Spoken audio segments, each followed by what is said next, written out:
आप देख रहे हैं पुलिस न्यूज़ पॉइंट, सच की आवाज़ आप तक। संसद से लेकर सड़क तक, सड़क से लेकर गलियारे तक कांग्रेस पार्टी के भूतपूर्व अध्यक्ष राहुल गांधी तथा प्रियंका गांधी का चर्चा इस समय भारतीय जनता पार्टी के अंदर बहुत तेज़ी से चल रहा है। आइए देखते हैं भारतीय जनता पार्टी के राष्ट्रीय प्रवक्ता संबित पात्रा का पत्रकार परिषद में बयान। आगे खबरें विस्तार से।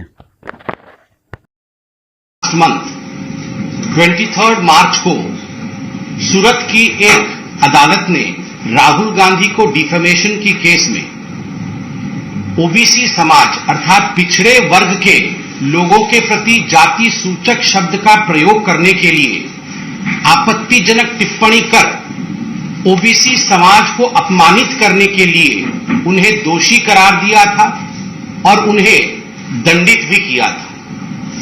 और जिसका फल यह रहा, जिसका नतीजा यह रहा कि राहुल गांधी जो वायनाड से सांसद हैं, देश के कानून के मुताबिक, और वह भी वो कानून जो जब यूपीए की सरकार थी उस समय ये कन्विक्शन पर डिस्क्वालिफिकेशन होगा, यह कानून कांग्रेस द्वारा ही लाया गया था, यूपीए की सरकार द्वारा ही लाया गया था। और आपको याद है राहुल गांधी ने नॉनसेंस कह के उस ऑर्डिनेंस को भी फाड़ा था। उसी कानून के अंतर्गत राहुल गांधी जी अपने सांसद सदस्यता से लंबित अर्थात डिस्क्वालीफाई भी हुए।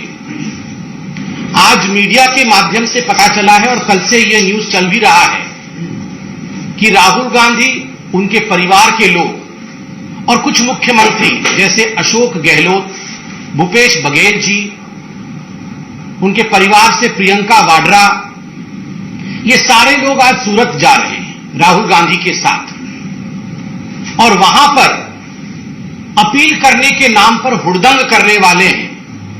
रास्ता रोको, नौटंकी करो, इस प्रकार का एक माहौल गुजरात में कांग्रेस पार्टी और राहुल गांधी जी का परिवार बनाने वाला है। बंधुगण, मुझे यह समझ में नहीं आ रहा है कि आखिरकार ये हंगामा बरपाने की आवश्यकता क्या है। आप सोच के देखिए, जहां तक भारतीय जनता पार्टी का सवाल है, हम कुछ प्रश्न राहुल गांधी और कांग्रेस पार्टी से पूछना चाहते हैं कि क्या यह हकीकत नहीं है कि राहुल जी, आपने ओबीसी, अदर बैकवर्ड क्लास, जो हमारे पिछड़े वर्ग हैं, उस जाति में आने वाले हिंदुस्तान के तमाम लोगों के लिए आपने जाति सूचक शब्द का प्रयोग किया।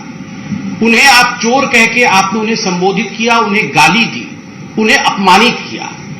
और देश के कानून के अंतर्गत जब केस चलता है तो स्वाभाविक रूप से आज ढोल नगाड़े के साथ, ताम झाम के साथ, अपने परिवार वालों के साथ और कुछ मुख्यमंत्रियों के साथ आप आज सूरत जा रहे हैं। क्या आप न्याय प्रक्रिया पर प्रेशर डालना चाहते हैं? क्या आप भारत के न्याय प्रणाली जो है, न्यायपालिका जो है, इंडियन जुडिशियरी, उसके ऊपर प्रेशर डालना चाहते हैं? आपको अपील करना था, यह तो एक लोकतांत्रिक अधिकार है। आप, हम, हर कोई अपील में जा सकता है, आपको यह अधिकार निचली अदालत ने दिया था। और अपील करने की प्रक्रिया में एक ही वकील काफी होता है या आपके एक बैटरी ऑफ वकील जाकर अपील कर सकते हैं किसी कोर्ट में? मगर वकीलों को अलग, वकील तो अलग करेंगे अपना काम, मगर वहां पर हुड़दंग करने की मानसिकता के साथ अपने मुख्यमंत्री अशोक गहलोत जी, भूपेश बघेल जी, प्रियंका वाड्रा जी, इन सब को लेके जाके आप क्या करना चाहते हैं? दूसरा, हमें आश्चर्य हो रहा है कि आपने ओबीसी के लिए आपत्तिजनक शब्द का प्रयोग किया, उन्हें अपमानित किया, और अब यह आपकी धृष्टता है।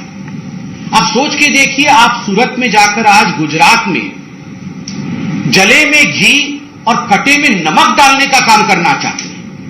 ये ओबीसी समाज के प्रति उनको जिस प्रकार से आपने गाली देने का काम किया है, the way you have abused the OBC community, आज आप सूरत में जाकर जले में घी, उनका दिल जल रहा है, उस पर आप घी डालेंगे, और कटे में नमक, उनका जो घाव बना है आपके गाली से, उस पर नमक डालने और नमक मलने का काम करने वाले हैं। You are only going to augment the kind of words that you have used for the OBC community. You are only going to augment the insult that you have thrown on the OBC community by going and staging this kind of protest in Surat. Our question is, are you trying to pressurize the Indian judiciary through these gimmicks of yours? बंधुगण, मुझे आश्चर्य इस बात का है कि जहां तक राहुल गांधी और उनके परिवार का सवाल है, कोर्ट ने उन्हें एक मौका दिया था, निचली अदालत ने, द लोअर कोर्ट, उन्हें एक मौका दिया था कि राहुल जी आप माफी मांग सकते हैं। आपने ओबीसी कम्युनिटी के प्रति जिस प्रकार के आपत्तिजनक शब्दों का प्रयोग किया है, आप चाहें तो आप माफी मांग सकते हैं। राहुल ने कहा, मैं राहुल हूं, मैं माफी नहीं मांगता। I am Rahul, Rahul does not से सॉरी। सच एरोगेंस, मैं राहुल हूं। अरे राहुल ही तो हैं, यही तो हम शुरू से बोल रहे हैं। The two R's never go together, Rahul and responsibility. Rahul और जिम्मेदारी कभी एक साथ चलते ही नहीं है। मैं राहुल हूं इसलिए मैं माफी नहीं मांग सकता हूं। क्यों? ये सेंस ऑफ एंटाइटलमेंट क्यों है? इतना एरोगेंस क्यों है? इस देश की अदालत में ये सुंदरता है, इस लोकतांत्रिक देश में ये खूबसूरती है कि किसी भी डिफेमेशन केस में अदालत आपको मौका देती है अपने भूल सुधारने के लिए। The court gives you ample platform to rectify your mistake. अगर आपसे गलती हुई है, आप कहिए मिलॉर्ड मुझसे गलती हुई है, मैंने ओबीसी कम्युनिटी का मजाक बनाया, उनके खिलाफ आपत्तिजनक शब्द का प्रयोग कर उन्हें अपमानित किया, मैं हाथ जोड़ के माफी मांगता हूं। जैसे आपने सुप्रीम कोर्ट में कान पकड़ करके, हाथ जोड़ करके, एफिडेविट लिख करके रफाल के केस में माफी मांगा था।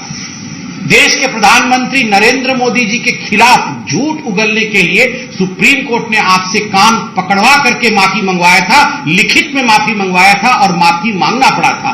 पहले तो याद करिए, सुप्रीम कोर्ट में भी ये राहुल बाबा तैयार नहीं थे माफी मांगने के लिए। सुप्रीम कोर्ट ने कहा, nothing doing, you have to apologize and that too in written through an affidavit. Affidavit देके माफी मांगनी पड़ी थी। सूरत के निचली अदालत ने यह मौका राहुल गांधी को दिया था। राहुल गांधी ने अपने एरोगेंस के कारण माफी नहीं मांगी, क्योंकि उनको कटे में नमक लगाना था ओबीसी समाज के। और आज उसी अपमान को दोहराने के लिए, उसी इंसल्ट को बढ़ाने के लिए ओबीसी कम्युनिटी की तरफ आज वो अपने परिवार के साथ कूच कर रहे हैं गुजरात की ओर। जनता सब देख रही है। राहुल गांधी, आप ये प्रेस कॉन्फ्रेंस जरूर देख रहे होंगे। मैं आपसे सवाल पूछना चाहता हूं, व्हाई सच डिस्डेन? हिंदुस्तान के ओबीसी कम्युनिटी के प्रति इस प्रकार का नफरत क्यों है गांधी परिवार का? Why don't you have faith in Indian judiciary? जब कोर्ट ने ये फरमान सुनाया, जब सूरत के निचली अदालत ने इस प्रकार का फरमान सुनाते हुए आपको दोषी करार दिया और आपको दंडित किया और अपील करने के लिए विंडो भी दिया आपको, उसके बाद आप और आपके लोगों ने जिस प्रकार हिंदुस्तान के जुडिशियरी के ऊपर हमला किया, यह अपने आप में चिंता का विषय है। Because you don't have any regard for the judiciary of India. हमारा तीसरा सवाल है, why such hatred for Indian democracy? Bharat के लोकतंत्र के लिए इस प्रकार की वितृष्णा क्यों है? आप याद करिए, पहले जाके हिंदुस्तान से बाहर हिंदुस्तान को अपमानित करते हैं, और अब जब ओबीसी कम्युनिटी को अपमानित करते हैं और ओबीसी कम्युनिटी को अपमानित करने के कारण कानून के अंतर्गत वो डिस्क्वालीफाई हो जाते हैं। लुक एट दी, आप हिम्मत देखिए कांग्रेस पार्टी की, look at the audacity of the Congress party. Foreign countries में उनके एजेंट्स को फिट कर रखा है कि यहां से वक्तव्य जारी कराइए कि भारतवर्ष में डेमोक्रेसी खतरे में आ गया है। This is nothing other than Indira is India, India is Indira movement. Rahul is not India and India is not Rahul. ये राहुल गांधी पर्यायवाची शब्द है भारतवर्ष का, और भारतवर्ष मतलब राहुल गांधी और गांधी परिवार ये नहीं है। आप डिस्क्वालीफाई कानून के अंतर्गत हुए हैं, इसलिए आपके एजेंट जाके दूसरे देशों में जो बयान दे रहे हैं या दिलवा रहे हैं और उसका समर्थन कांग्रेस पार्टी भारतवर्ष से कर रही है। तो हम सवाल पूछते हैं, why this disdain, this dislike for Indian democracy? Bharat के डेमोक्रेसी और लोकतंत्र के खिलाफ इस प्रकार का वितृष्णा भाव क्यों है आपके मन में?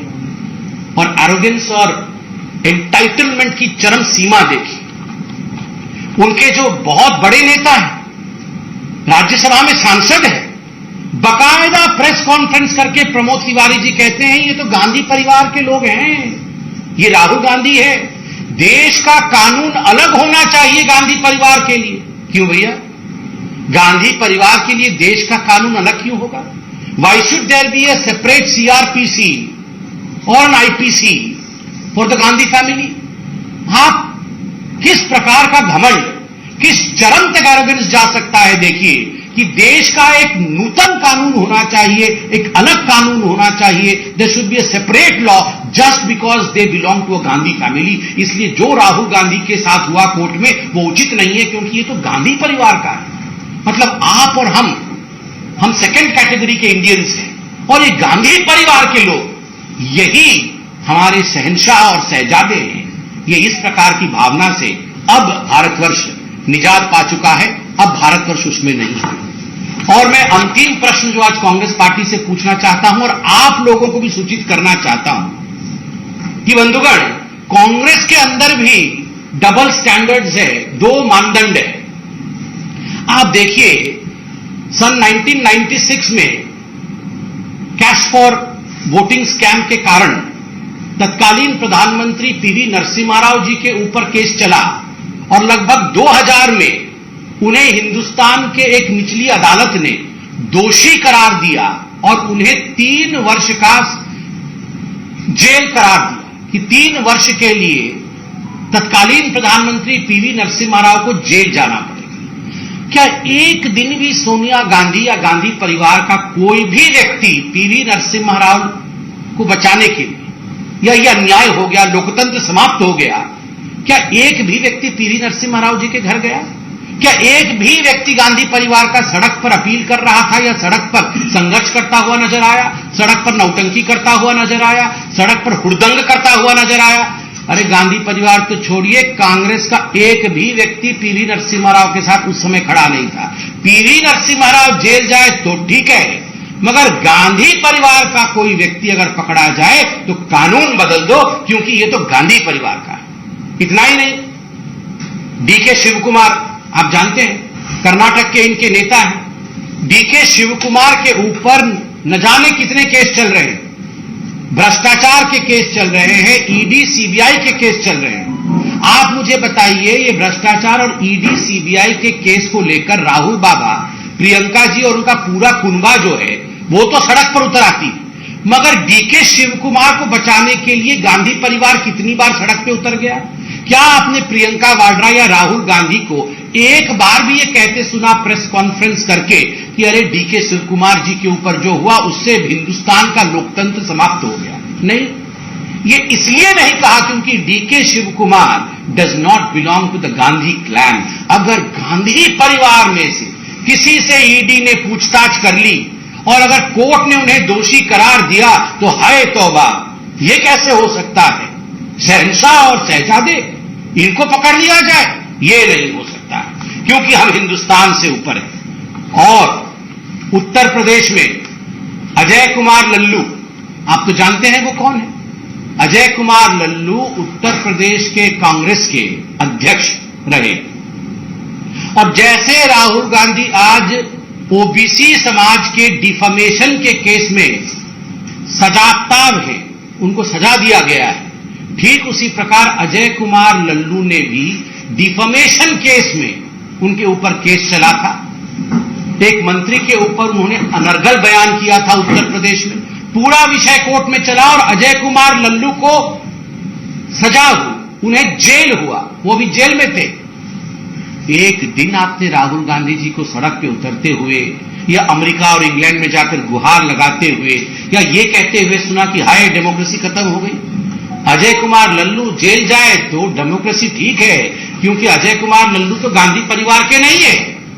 गांधी परिवार के किसी व्यक्ति के ऊपर अगर कोर्ट ने कोई टिप्पणी कर दी और सजा उनको हो गया तो हाय तौबा मचा देना है और हुड़दंग कर देना है। मगर आज राहुल जी आप सुन लीजिए, भारतीय जनता पार्टी स्पष्ट रूप से आपसे कहती है, you can not take the OBC community for granted.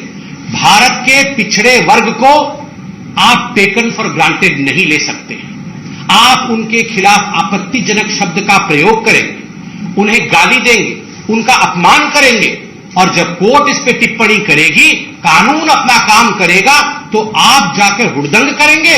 ये होगा नहीं, ये होगा नहीं। देश बदल चुका है, देश आगे बढ़ चुका है। आज हिंदुस्तान में एक ट्राइबल महिला सबसे पहली बार हिंदुस्तान की राष्ट्रपति बनी है। ये कितनी बड़ी बात है। आज हिंदुस्तान का प्रधानमंत्री ओबीसी समाज से आता है। आज ओबीसी समाज से सर्वाधिक लोग हमारे कैबिनेट में मौजूद हैं। स्वाभाविक रूप से यह दर्शाता है कि सबका साथ, सबका विकास, सबका विश्वास और सबका प्रयास, यह इस सरकार का मंत्र है। इस मंत्र को तोड़ने वाले को किसी प्रकार की रियायत नहीं दी जाएगी। सबको एक होकर चलना पड़ेगा। इतना ही कह के मैं अपने वक्तव्य को समाप्त